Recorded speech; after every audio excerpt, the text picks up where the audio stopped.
Assalamualaikum warahmatullahi wabarakatuh. Perkenalkan, saya Marisa Indrani Tanjung bersama dua rekan saya, Ahmad Nurul Anam dan juga Afrodin Nunaspati. Kami dari kelompok 2. Di sini kami akan membahas mengenai dasar hukum Islam alternatif penyelesaian sengketa dan juga kita akan membahas tentang perma yang berkaitan dengan alternatif penyelesaian sengketa. Saya sebagai pemateri pertama, di sini saya akan membahas mengenai dasar hukum Islam tentang alternatif penyelesaian sengketa. Nah, perlu kita ketahui bahwasannya alternatif penyelesaian sengketa ini dalam Islam disebut juga dengan al-islah yang memiliki arti memutuskan perkara. Sedangkan menurut istilah, al-islah ini memiliki arti sebagai sebuah kontrak yang di dalamnya terdapat kesepakatan untuk memutuskan sebuah perkara atau menyelesaikan sebuah perkara. Sedangkan menurut Imam Hambali, al-islah ini merupakan sebuah kontrak atau kesepakatan sebagai media untuk mencapai perdamaian antara dua pihak atau dua orang yang sedang bersengketa. Kemudian, para ulama ini bersepakat atas legalitas islah dalam Islam, sebab di dalam islah itu terdapat ukut atau kesepakatan kontrak yang di dalamnya itu terdapat kemaslahatan yang dapat memutus sebuah pertikaian atau persengketaan. Di dalam Al-Quran juga terdapat beberapa ayat yang membahas tentang alternatif penyelesaian sengketa. Sebab Al-Quran ini sangat menganjurkan perdamaian. Dengan perdamaian, silaturahmi antara sesama manusia akan selalu terjaga. Salah satunya dalam Yang artinya, dan 9. apabila ada dua golongan orang-orang mukmin berperang, maka damaikanlah antara keduanya. Jika salah satu dari keduanya berbuat zalim terhadap golongan yang lain, maka perangilah golongan yang berbuat zalim itu, sehingga golongan itu kembali kepada perintah Allah. Jika golongan itu telah kembali kepada perintah Allah, maka damaikanlah antara keduanya dengan adil dan berlakulah adil. Sungguh Allah mencintai orang yang berlaku adil.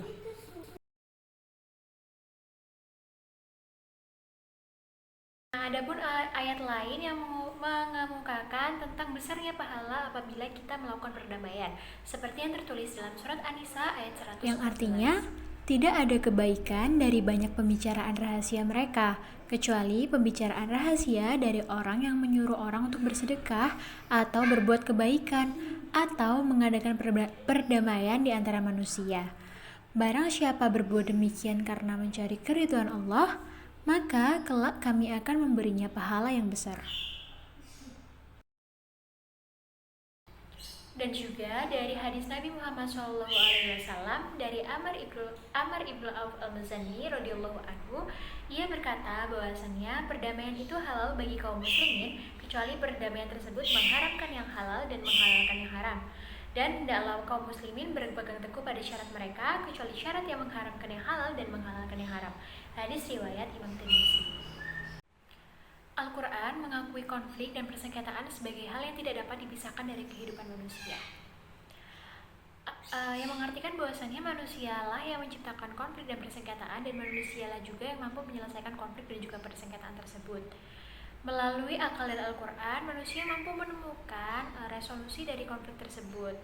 Sebab di dalam Al-Quran itu memuat sejumlah prinsip resolusi dari sebuah persengketaan. Selama masa hidupnya, Rasulullah SAW cukup banyak menyelesaikan sengketa atau perselisihan, baik di antara kalangan umatnya ataupun para sahabatnya. Nah, dari prinsip resolusi konflik yang dimiliki oleh Al-Quran diwujudkan oleh Nabi Muhammad SAW dalam bentuk negosiasi, adjudifikasi, mediasi, arbitrase, dan juga penyelesaian sengketa melalui pengadilan. Prinsip resolusi konflik dan juga penyelesaian sengketa ditemukan di beberapa ayat-ayat Al-Quran. Nah, prinsip tersebut adalah prinsip yang pertama adalah perwujudan keadilan. Nah, keadilan ini merupakan salah satu tema pokok ajaran Islam. Setiap muslim memiliki kewajiban untuk menegakkan keadilan dan menolak tindakan tidak adil, seperti yang dijelaskan dalam Quran surat Al-Hujurat. Artinya, sungguh Allah menyuruh kamu berlaku adil dan berbuat kebajikan, memberi bantuan kepada kerabat, dan Dia melarang melakukan perbuatan keji, kemungkaran, dan permusuhan. Dia memberi pengajaran kepadamu agar kamu dapat mengambil pelajaran. Prinsip yang kedua adalah prinsip kesamaan atau equality, di mana Islam ini tidak memandang kemuliaan seseorang dari ras etnis tersebut, melainkan Islam memiliki dua kriteria kemuliaan, yakni dari iman dan juga amal soleh. Prinsip yang ketiga adalah prinsip perwujudan perdamaian seperti yang dijelaskan dalam surat Al-Hujurat ayat 9 sampai ayat 10.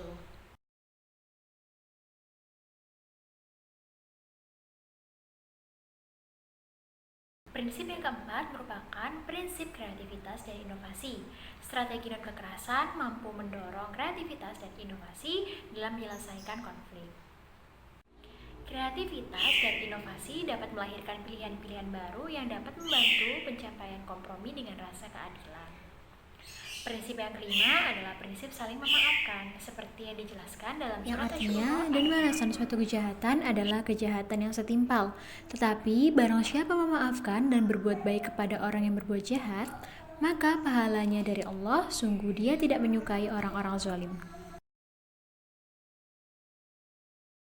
Dan prinsip yang terakhir, yakni prinsip keenam, merupakan pelibatan melalui tanggung jawab individu.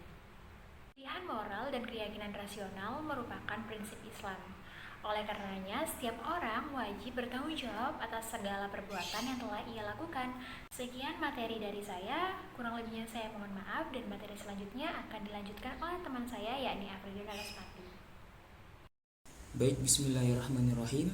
Saya di sini bertindak selaku presentator yang kedua, akan menyampaikan ataupun menjelaskan sedikit banyaknya landasan alternatif penyelesaian sengketa dalam peraturan perundang-undangan di Indonesia, yang mana sebelumnya sudah dijelaskan oleh Mbak Marisa tentang landasan alternatif penyelesaian sengketa dalam Al-Quran dan Hadis. Nah, saya di sini bertugas menjelaskan landasan alternatif penyelesaian sengketa dalam peraturan perundang-undangan di Indonesia. Nah, teman-teman, perlu diketahui bahwasanya di sini kami mempunyai batasan. Nah, saya berkesempatan untuk menjelaskan landasan alternatif penyelesaian sengketa ini pasal 133 HIR Junto 154 RBG dan juga Undang-Undang Nomor 30 Tahun 1999. Adapun juga nanti akan dijelaskan di dalam Perma RI nomor 2 tahun 2003, kemudian ada juga Perma RI nomor 1 tahun 2008 dan lain sebagainya. Langsung saja teman-teman, bahwa dalam pasal 133 HIR Junto 154 RBG ini menyebutkan bahwa di dalam ayat satunya, jika pada hari yang telah ditentukan kedua belah pihak datang menghadap, maka pengadilan negeri dengan perantaraan keduanya berusaha mencapai perdamaian antara kedua belah pihak. Kemudian di ayat 2-nya juga disebutkan, jika dapat dicapai perdamaian sedemikian, maka dibuatlah untuk itu suatu akta dalam sidang tersebut, dalam mana kedua pihak dihukum untuk mentaati isi persetujuan yang telah dicapai itu. Akta mana yang mempunyai kekuatan yang sama dan dilaksanakan dengan cara yang sebagai suatu putusan biasa. Nah, di ayat 3-nya disebutkan juga bahwa tahap putusan sedemikian tidak dapat dimintakan banding. Nah, itu adalah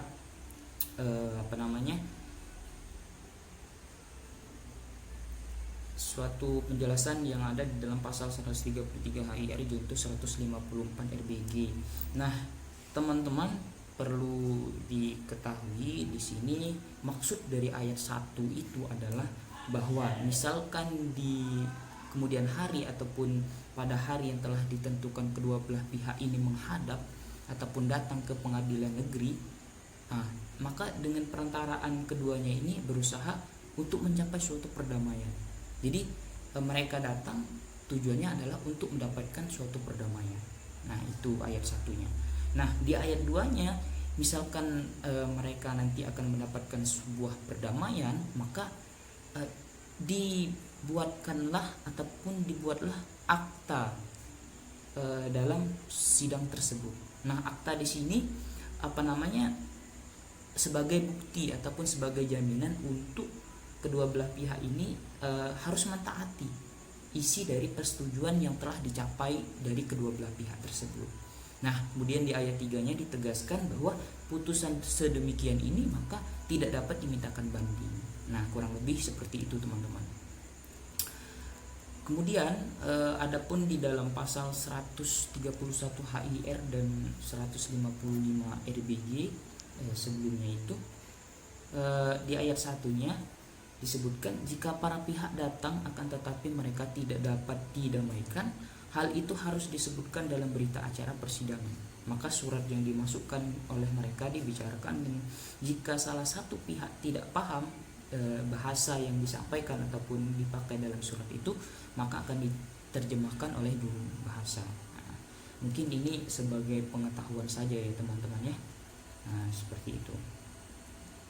Kemudian selanjutnya yakni saya akan menjelaskan adapun landasan di dalam alternatif penyelesaian sengketa di dalam Undang-Undang Nomor 30 Tahun 1999. Nah, teman-teman, bahwasanya penafsiran sistematis pasal 1 ayat 1 yang dikaitkan dengan pasal 1 ayat 10 Undang-Undang Nomor 30 Tahun 1999 ini menunjukkan bahwa arbitrase ini dan alternatif penyelesaian sengketa ini adalah dua hal yang berbeda, yang masing-masing itu berdiri sendiri. Nah, di dalam Undang-Undang Nomor 30 Tahun 1999 pasal 1 ayat 1 itu dinyatakan bahwa arbitrase ini adalah cara penyelesaian suatu sengketa perdata di luar pengadilan umum yang didasarkan pada perjanjian arbitrase yang dibuat secara tertulis oleh para pihak yang bersengketa. Nah, artinya teman-teman bahwa arbitrase ini adalah sebuah cara untuk menyelesaikan sebuah persengketaan di luar pengadilan umum. Nah, ini dasarnya pada perjanjian arbitrasi yang sudah dibuat secara tertulis oleh para pihak, seperti itu. Nah, kemudian ada pula di dalam pasal 1 ayat 10 dinyatakan bahwa alternatif penyelesaian sengketa adalah lembaga penyelesaian sengketa atau beda pendapat melalui prosedur yang disepakati para pihak, yakni penyelesaian di luar pengadilan dengan cara konsultasi, negosiasi, mediasi, konsiliasi atau penilaian ahli. Nah, itu di dalam pasal 1 ayat 10-nya bahwa dijelaskan lembaga penyelesaian sengketa atau beda pendapat melalui prosedur yang disepakati oleh para pihak. Jadi ini penyelesaian di luar pengadilan. Nah, seperti itu. Nah, kemudian apa sih perbedaan arbitrase dengan alternatif penyelesaian sengketa di Indonesia ini? Jadi begini teman-teman ya. Alternatif penyelesaian sengketa ini kan merupakan suatu lembaga penyelesaian sengketa. Nah, serta proses di dalam penyelesaian sengketanya itu dilakukan di luar pengadilan. Dan salah satu bentuk dari penyelesaian sengketa di luar pengadilan itu yakni arbitrase. Nah, jadi misalkan ingin menyelesaikan sebuah persengketaan tapi di luar pengadilan, maka diadakanlah arbitrase, seperti itu.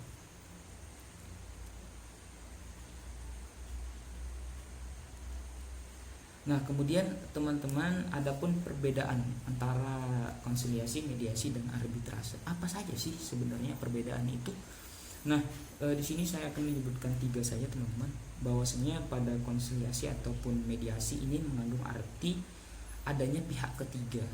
Nah, pihak ketiga ini disebut sebagai penengah yang tidak memihak ataupun menasehat ataupun penasehat ahli yang membantu menyelesaikan sengketa para pihak sebagai konsiliator ataupun mediator. Nah, itu orangnya. Nah, kalau misalkan di dalam arbitrase, penyelesaian sengketanya ini berdasarkan adanya perjanjian arbitrase pada pihak dan arbitrator yang dipilih oleh para pihak itu sendiri. Jadi yang menyelesaikannya itu disebut sebagai arbitrator. Kemudian yang kedua adalah putusan arbitrase ini sifatnya final dan mengikat, teman-teman. Sedangkan konsiliasi ataupun mediasi ini hanya berdasarkan iktikat baik dari para pihak-pihak yang bersengketa. Nah, beda jadi teman-teman. Kemudian yang ketiga adalah bentuk putusan dari arbitrase ini yakni putusan putusan ini mempunyai kekuatannya eksekutorial. Dalam artian itu adalah untuk dilaksanakan ataupun untuk dieksekusi. Nah, tidak demikian dengan penyelesaian sengketa melalui konsiliasi ataupun mediasi, tergantung kehendak atau iktikan baik pihak-pihak untuk melaksanakan atau tidak. Nah, jadi singkatnya seperti itu teman-teman. Mungkin cukup penjelasan dari saya, sudah panjang sekali. Mungkin nanti misalkan ada yang tidak paham, monggo ditanyakan. Terima kasih. Baik, terima kasih. Di sini saya akan melanjutkan dari pemateri sebelumnya, di mana berkaitan dengan Perma RI nomor 2 tahun 2003 tentang prosedur mediasi di pengadilan. Perma ini merupakan salah satu dasar hukum alternatif penyelesaian sengketa yang digunakan, di mana latar belakang dilahirkannya Perma nomor 2 tahun 2003 ini karena ketika terjadi persengketaan, para pihak diupayakan dan diberikan kesempatan untuk dapat menyelesaikan persengketaan secara damai, di mana sebelum memeriksa perkara, hakim selalu menganjurkan para pihak untuk berdamai. Maksud dikeluarkannya Perma nomor 2 tahun 2003 ini adalah untuk mengurangi masalah penumpukan perkara. Yang kedua, merupakan salah satu proses penyelesaian sengketa yang dianggap lebih cepat dan murah. Yang ketiga, memperkuat dan memaksimalkan fungsi lembaga pengadilan dalam penyelesaian sengketa di samping proses adjudikatif. Yang keempat, sebagai penyempurna dari SEMA nomor 1 tahun 2002 tentang pemberdayaan pengadilan tingkat pertama menerapkan lembaga damai. Yang kelima, mendorong para pihak untuk menempuh proses perdamaian yang dapat diintensifkan dengan cara mengintegrasikan proses mediasi ke dalam prosedur berperkara di pengadilan negeri. Lalu yang kedua, berkaitan dengan Perma RI nomor 1 tahun 2008, di mana setelah terjadi evaluasi terhadap pelaksanaan prosedur mediasi di pengadilan berdasarkan Perma nomor 2 tahun 2003, ditemukan beberapa permasalahan yang bersumber dari Perma ini, sehingga perlu direvisi dan maksud untuk lebih memendayagunakan mediasi yang terkait dengan proses perkara di pengadilan. Perma ini dilatar belakangi oleh menumpuknya perkara di lingkungan peradilan, terutama dalam perkara kasasi, dan tujuan diterbitkannya untuk lebih mengefektifkan dan mengefisienkan penyelesaian sengketa di pengadilan. Lalu inti dari Perma nomor 1 tahun 2008 ini adalah mewajibkan setiap perkara perdata sebelum diperiksa pokok perkaranya oleh majelis hakim yang memeriksanya dan mengadil perkara tersebut, maka hakim yang memeriksa dan mengadil perkara tersebut wajib untuk melaksanakan mediasi terlebih dahulu dengan dibantu oleh pihak ketiga yang disebut mediator. Dan jika majelis hakim lalai tidak melaksanakan mediasi, maka bisa berakibat fatal, di mana perkara yang telah diputus tanpa dilakukan suatu mediasi batal demi hukum. Beberapa perubahan Perma nomor 2 tahun 2003 dan tertera dalam Perma nomor 1 tahun 2008. Yang pertama, Perma nomor 2 tahun 2003 mediasi hanya terbatas pada pengadilan tingkat pertama. Sedangkan pada Perma nomor 1 tahun 2008 mediasi dilakukan pada tingkat pertama, banding dan kasasi serta peninjauan kembali atau PK. Lalu pada Perma nomor 2 tahun 2003, hakim yang memeriksa perkara baik sebagai anggota majelis atau anggota majelis dilarang bertindak sebagai mediator bagi perkara yang bersangkutan. Sedangkan dalam Perma nomor 1 tahun 2008, majelis hakim pemeriksa perkara dapat menjadi mediator. Lalu yang ketiga, Perma nomor 2 tahun 2003 tidak disebutkan pihak yang berhak menjadi mediator secara spesifik. Sedangkan pada Perma nomor 1 tahun 2008 disebutkan pihak yang berhak menjadi mediator disertai dengan latar belakang pendidikan atau pengalaman mediator, seperti advokat, akademisi hukum, profesi bukan hukum yang dianggap para pihak menguasai atau berpengalaman dalam pokok sengketa, hakim majelis, gabungan antara mediator dalam putaran A dan B, atau B dan D, atau C dan D. Selanjutnya Perma nomor 1 tahun 2016, di mana Perma RI nomor 1 tahun 2016 ini tentang prosedur mediasi di pengadilan menegaskan kembali peranan mediator independen untuk berperan lebih aktif dalam menyelesaikan perkara atau sengketa di luar pengadilan, yang kemudian hasil mediasi disepakati dapat diajukan penetapan ke pengadilan melalui mekanisme gugatan.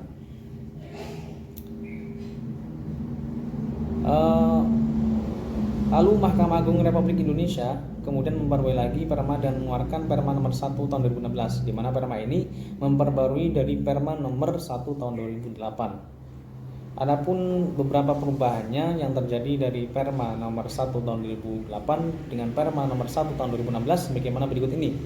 Yang pertama, jumlah pasal dalam Perma nomor 1 tahun 2008 ada 27, sedangkan pada Perma nomor 1 tahun 2016 terdapat 39 pasal. Lalu yang kedua, kewajiban untuk kembali memberikan formulir penjelasan hakim ketua majelis tentang mediasi dan formulir pernyataan para pihak tentang penjelasan mediasi yang wajib ditandatangani para pihak. Lalu yang ketiga, jangka waktu pelaksanaan mediasi dalam Perma nomor 1 tahun 2008 yakni 40 hari sejak memilih mediator, sedangkan dalam Perma tahun nomor 1 tahun 2016 paling lama 30 hari kerja setelah memilih mediator. Lalu yang keempat, kewajiban melaksanakan mediasi dengan itikat yang baik.